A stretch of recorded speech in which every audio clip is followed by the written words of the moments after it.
হ্যাঁ হ্যাঁ বোন, স্যার বলুন। হ্যাঁ কেটে স্যার। গেল ফোনটা। ওকে, তো দেখো তুমি এডমিশন নিয়েছো, কোনো চিন্তা নেই। ওকে, আমি আছি, অবশ্যই তোমাকে আমি ট্রাই করবো যাতে তুমি এবার ক্র্যাক করে যাও, ঠিক আছে? ওকে।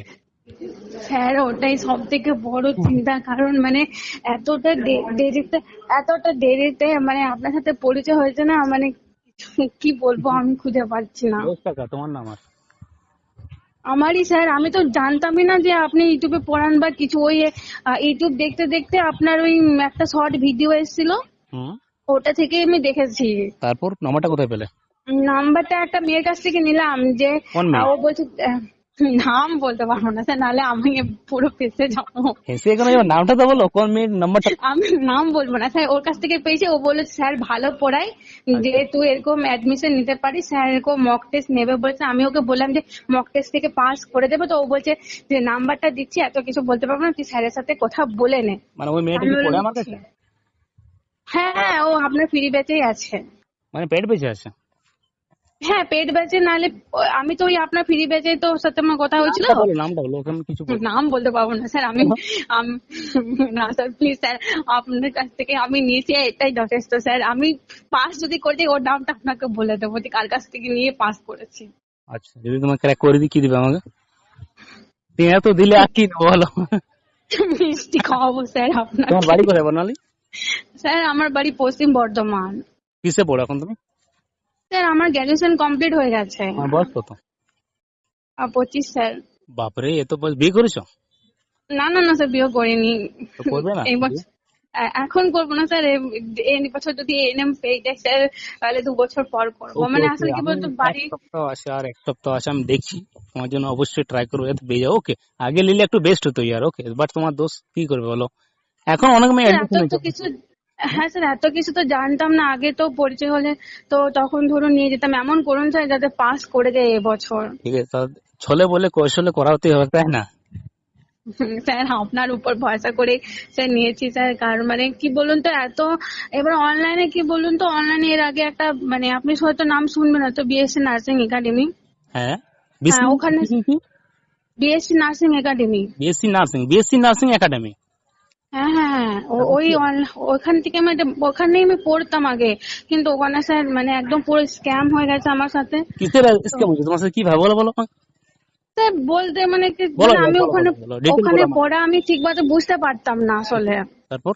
তো দিয়ে পরে স্যারকে বলতাম, তো স্যার একটু বকাবকি করতো। হুম তো এবারে মানে আমি অনেকটা লেটে ধরুন ভর্তি হয়েছি, এবারে আমি বুঝতে না পারবো তো আপনাকে তো বলবো, অন্য কাউকে তো বলতে যাবো না আমি। কি হয়েছে আর? তো ওখানে ওখানে বলতাম, তো আমি বোকা দিত যে না বুঝে যাবে। এবার ব্যাপারটা হচ্ছে যে আমি প্রথম পরীক্ষাটা মানে এনে আমার সেকেন্ড টাইম হবে। হুম, তো গত বছর দিয়েছিলাম, তো এবছর দিচ্ছি। তো গত বছর সেলফ স্টাডি করেছিলাম। তো আমি স্যারকে বলতাম, তো স্যার বলতে যে রেকর্ডিং দেখে না। এবার রেকর্ডিং দেখতে যাচ্ছি তো মানে পুরো গুলিয়ে যাচ্ছে। স্যারকে কত টাকা বলতাম, দিয়েছে? খুব বকতো। কত টাকা হ্যাঁ দিয়েছে? স্যার, কত টাকা দিয়েছে? ওখানে অনেক টাকা গেছে স্যার, কত? মানে 5-6 হাজার টাকা যাবে অ্যাডমিশন। হ্যাঁ ওরকমই টাকা গেছে, কারণ ওখানে মক টেস্টই তো আপনার 600 টাকা না ওরকম নিত। তারপর তো ওখানে মানে মাসে মাসে টাকা দিতে হতো, তো আরো বেশি লাগতো ওটা কোথায় টাকাটা। আছে, সেন্টারটা কোথায় আছে? ওর সেন্টার আমি জানি না, আমাদের এখানে আপনার রানীগঞ্জে হুম হুম, হুম। একটা বান্ধবী ছিল, ও কোথা থেকে পেয়েছিল, তখন ও আমাকে বলেছিল যে আমি কন্ট্যাক্ট নাম্বার দিচ্ছি, তো এখানে ভর্তি হ দিব। ওর কথা শুনে আমি ভর্তি হয়েছিলাম। মোটে সব থেকে বড় ভুল করে দিচ্ছিলাম। তুমি আগে নিলে অনেক কিছু জানতে শিখতে, বুঝেছো? হ্যাঁ স্যার ওটাই স্যার, আপনি যাতে মক টেস্ট করে স্যার যেন পেয়ে বেশ যায়। বেশ, ঠিক আছে, আমি আছি। ওকে, আমি অবশ্যই ট্রাই করবো যাতে তুমি পেয়ে যাও, ঠিক আছে? তো কারণ আমি কাউকে নিরাশ করি না, বুঝেছো? কারণ দেখো, টাকাটা অনেক মূল্যবান সবার। আমার কাছে হয়তো কিছু নেই, আর তুমি 3,000 টাকা দিয়েছো, অবশ্যই আমি চাই যে যাতে তুমি টাকাটা ফালতু যেমন চাই না। ওকে, তাই না? উম, হ্যাঁ স্যার, মানে কি বলুন তো, এবার মধ্যবিত্ত ফ্যামিলিতে মানে বুঝতে একটু পারছি, খুব সবাই গরিব, আর আমিও গরিব, কেউ বড় লোক নেই এই পৃথিবীতে, ঠিক আছে? না স্যার, মানে বাবা চাকরিতে ছিল, ওই রিসেন্টলি তো আপনার এক সপ্তাহ হলো মানে বন্ধ হয়ে গেছে, যেহেতু বাবার অনেকটা এজ হয়ে গেছে। হুম, তো বাবা বলছে যে এবছরটাই দে পরীক্ষায়, যদি ঠাকুর ইচ্ছে পেয়ে যাস তো অনেক ভালো। ওই জন্য স্যার দেখো আমি বুঝতে পারছি, তুমি আগে যদি এডমিশন নিতে বেস্ট হতো, এই টাকাটাই লাগতো, তাই না? এখন এটা তো লাগলো, বুঝতে আগে ওটাই পারছি। লাগতো, তাই হ্যাঁ না? স্যার, কিন্তু খোঁজ পাইনি। এই যে বলে না যে ভালো কিছু খোঁজ সবার শেষে পাওয়া যায়, সেই হয়ে গেছে ব্যাপার। দেখো, আমার কাছে এখন প্রচুর মেয়ে এডমিশন নিচ্ছে, তাই না?